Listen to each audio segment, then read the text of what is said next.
अस्सलाम वालेकुम स्टूडेंट्स, आज हमने लेक्चर नंबर 2 डिस्कस करना है चैप्टर 10 का, जिसमें अपने पास नेक्स्ट टॉपिक है जिसमें ब्रोस्टन एंड लॉरी कॉन्सेप्ट आ जाता है। हमने लास्ट टाइम देखा था आर्हीनियस कॉन्सेप्ट। आर्हीनियस कॉन्सेप्ट में कुछ लिमिटेशंस थी। जो लिमिटेशंस क्या थी कि हमारे पास कहता है कि वो सिर्फ एक्वस मीडियम में बताता है हमें कि हर वो चीज़ जो हाइड्रोजन आयन प्रोड्यूस करेगी वाटर में उसको हम एसिड कहते हैं, हर वो चीज़ जो है OH आयन प्रोड्यूस करती है उसको हम बेस कहते हैं। तो उसके अलावा हमारे पास एक और लिमिटेशन थी उसमें, ये कुछ सब्सटेंस ऐसे थे कि जिसके पास हाइड्रोजन आयन या OH आयन नहीं था लेकिन वो एसिड और बेस के तौर पे एक्ट करते हैं। आर्हीनियस उनके बारे में हमें कोई इन्फॉर्मेशन प्रोवाइड नहीं करता। इसलिए फिर ब्रोस्टन और लॉरी जब साइंटिस्ट से उन्होंने एक नया कंसेप्ट दिया था 1923 में। उन्होंने कहा था कि हर वो सब्सटेंस जो हाइड्रोजन आयन डोनेट कर देता है वो हमारे पास एसिड कहलाता है। हर वो सब्सटेंस जो हाइड्रोजन आयन डोनेट कर सकता है वो हमारे पास क्या होगा, एसिड कहलाएगा। और बेस क्या होगा, हर वो सब्सटेंस जो हाइड्रोजन आयन एक्सेप्ट कर लेगा वो बेस कहलाएगा।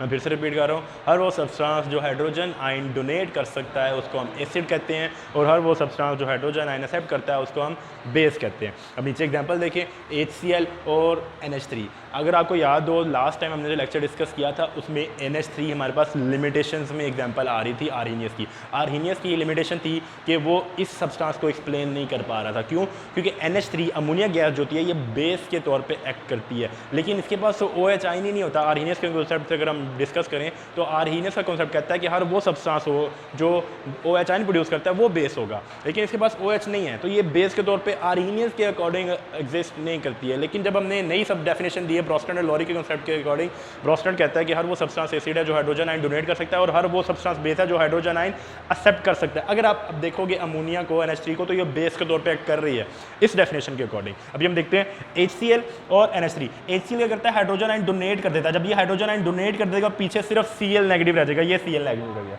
ये जो इसने हाइड्रोजन आयन डोनेट किया है वो इसने एक्सेप्ट कर लिया है। पहले ये NH3 था, अभी NH4 हो गया। तो HCl ने हाइड्रोजन डोनेट किया है। हाइड्रोजन डोनेट करने वाला सब्सटेंस जो होता है वो क्या होता है, वो एसिड होता है। HCl ने हाइड्रोजन आयन डोनेट किया है, ये एसिड होगा। सिमिलरली NH3 अमोनिया ने वो हाइड्रोजन आयन एक्सेप्ट कर लिया है तो ये क्या बेस कहलाएगा। ये इस कॉन्सेप्ट के अकॉर्डिंग बेस है, लेकिन आर्हीनियस के अकॉर्डिंग ये बेस नहीं था, इसलिए हमें आर्हीनियस पे लिमिटेशन थी तो हमें नेक्स्ट डेफिनेशन की तरफ मूव करना पड़ा। और वो डेफिनेशन में कुछ सब्सटेंस को हम जस्टिफाई करने में काबिल हो गए कि वो एसिड और बेस के तौर पर एक्ट करते हैं। ब्रोस्टन और लॉरी के अकॉर्डिंग हर वो सब्सटेंस एसिड होता है जो हाइड्रोजन आयन डोनेट कर सकता है, और हर वो सब्सटेंस बेस है जो हाइड्रोजन आयन एक्सेप्ट कर सकता है। इसमें OH आयन इन्वॉल्व नहीं होता, इसमें सिर्फ हाइड्रोजन आयन, एक सब्सटेंस हाइड्रोजन आयन डोनेट कर देगा तो वो एसिड होगा, और एक सब्सटेंस जो हाइड्रोजन आयन एक्सेप्ट कर लेगा वो बेस होगा।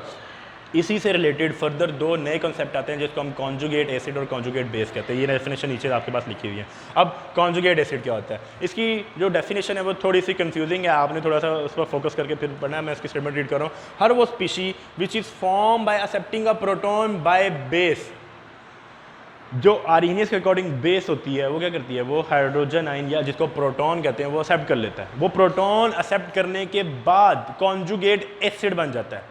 क्यों? क्योंकि अब वो हाइड्रोजन आयन डोनेट कर सकता है, उसने एक एक्सेप्ट कर लिया ना तो वो डोनेट भी कर सकता है। तो लेकिन वो नेचुरली ऐसे एग्जिस्ट नहीं करता, इसलिए इसको कॉन्जुगेट कहते हैं। आप उसको कह लें फर्जी कह लें, फेक कह लें, फिफ्टिशियस कह लें कि थोड़ी देर के लिए वो बनेगा बाद में वो कन्वर्ट हो जाएगा। वो नेचुरली इस फॉर्म में एग्जिस्ट नहीं करता, इसलिए हम उसको कॉन्जुगेट एसिड कहते हैं। अभी मैं इसकी एग्जांपल से आपको ज़्यादा बेहतर समझाता हूँ। इसी तरह अगर आप कॉन्जुगेट बेस की बात करें तो हर वो substance which is form a species which is form by donating a proton bye acid.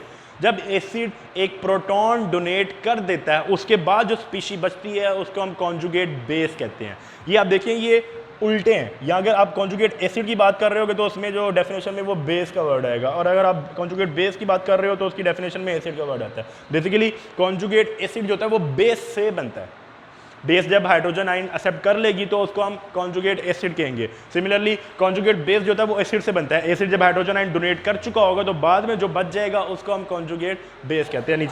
अब नीचे हम एग्जांपल देखते हैं। एग्जांपल में आपके पास ये एसिड है, एसिडिक एसिड CH3COOH, और ये वाटर है H2O। ये एसिड के तौर पे एक्ट करेगा, ये बेस के तौर पे एक्ट करेगा। बेसिक डेफिनेशन अगर हम देखें तो इसने हाइड्रोजन आयन डोनेट कर देना। हाइड्रोजन आयन डोनेट करने के बाद ये बचता है CH3CO नेगेटिव, और ये हाइड्रोजन आयन एक्सेप्ट कर लेता है तो ये हाइड्रोजन आयन एक्सेप्ट करने के बाद H3O पॉजिटिव बन जाता है। इसने हाइड्रोजन आयन डोनेट किया तो बेसिक डेफिनेशन के अकॉर्डिंग ये एसिड है। इसने हाइड्रोजन आयन एक्सेप्ट किया तो बेसिक डेफिनेशन के अकॉर्डिंग ये बेस है। अब कॉन्जुगेट एसिड या कॉन्जुगेट बेस क्या होगा? अब हमने डेफिनेशन की हुई है, अ species form by accepting a proton by base. जब बेस हाइड्रोजन आइन या प्रोटॉन एक्सेप्ट कर लेगा या तो उसके बाद जो वो सब्सटेंस या स्पीशीज बनता है उसको कॉन्जुगेट एसिड कहते हैं। अब ये बेस है, इसने जब हाइड्रोजन आइन एक्सेप्ट कर लिया तो ये H3O पॉजिटिव बन गया, इसको हम कॉन्जुगेट एसिड कहेंगे।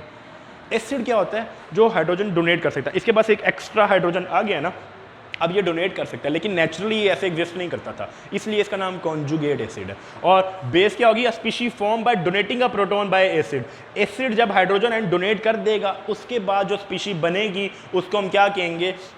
कॉन्जुगेट बेस कहेंगे। सिंपल वर्ड्स में अगर आपने याद रखना है तो हमेशा नेगेटिव आयन जो होता है वो कॉन्जुगेट बेस होता है और पॉजिटिव आयन जो होता है वो कॉन्जुगेट एसिड होता है। हमेशा आपके पास नेगेटिव आयन जो होगा वो कॉन्जुगेट बेस होगा और पॉजिटिव आयन जो होता है वो कॉन्जुगेट एसिड होता है। इसकी डेफिनेशन आपने अच्छी तरह याद कर लेनी है, थोड़ी सी कंफ्यूजिंग है। अब दूसरी एग्जांपल अगर आप देखो, दूसरी एग्जांपल में हमारे पास HCl और वाटर है।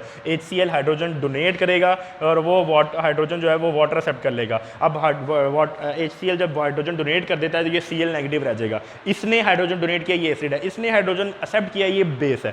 हाइड्रोजन डोनेट करने के बाद ये नेगेटिव आयन रह जाएगा, ये नेगेटिव आयन हमारे पास क्या होगा? बेस। हमेशा नेगेटिव आयन जो होता है वो बेस की फॉर्म में एग्जिस्ट कर रहा होता है, कॉन्जुगेट बेस। और ये पॉजिटिव आयन है, ये H3PO, ये बेस ने हाइड्रोजन एक्सेप्ट कर लिया, H3O पॉजिटिव बन जाएगा, ये कॉन्जुगेट एसिड होगा। सिंपल वर्ड्स में अगर आपने याद रखना है तो उसको आसान वे में याद रखने का तरीका ये होता है कि आप नेगेटिव आयन जो होता है ये हमारे पास कॉन्जुगेट बेस के तौर पर एक्ट करेगा और जो पॉजिटिव है ये कॉन्जुगेट एसिड के तौर पर एक्ट करेगा।